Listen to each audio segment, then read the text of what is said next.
100 नाही कमवता येत ना, 1000 कमवायचे. 1000 कमवणं होत नाहीत ना, दिवसाचे 5000 कमवायचे. किती कमवायचे?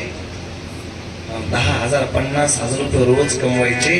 पण नुसते कमवून घर भरायचं, बँक भरायची नाही, तर कमवलेल्यापैकी 10वा वाटा खर्च करायचा. 10वा वाटा दानात घालवायचा. गोदाना करता, अन्नदाना करता, श्रमदाना करता चांगल्या ठिकाणी दान केलं पाहिजे. विहिरीमध्ये नुसतं पाणी साचवतच राहिले आणि त्या पाण्याचा जर उपसाच केला नाही तर काय होईल? त्या पाण्याचं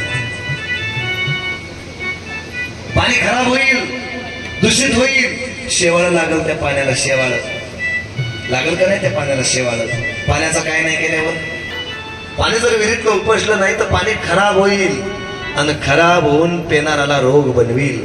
पेनाराला ते पचणार. नुसतं धन कमवूनच ठेवलं आणि दुबीर बनवतं. पुढच्या पिढीला ते धन पचत नाही.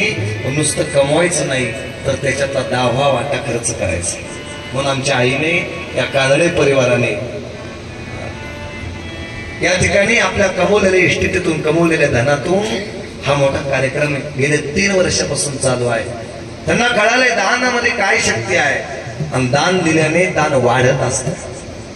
दान दिल्याने कमी होत नाही, दान दिल्याने वाढत असतं. पण दुसरं अन्न अर्थदान आहे. केलंच पाहिजे. का केलं पाहिजे? महत्वाचं सांगतो. तुम्ही सर्व शहरात राहणार आहेत. आरसीसीचे घर आहेत आपल्याला. आपल्या घरावरती पाण्याची टाकी असते, बरोबर का नाही?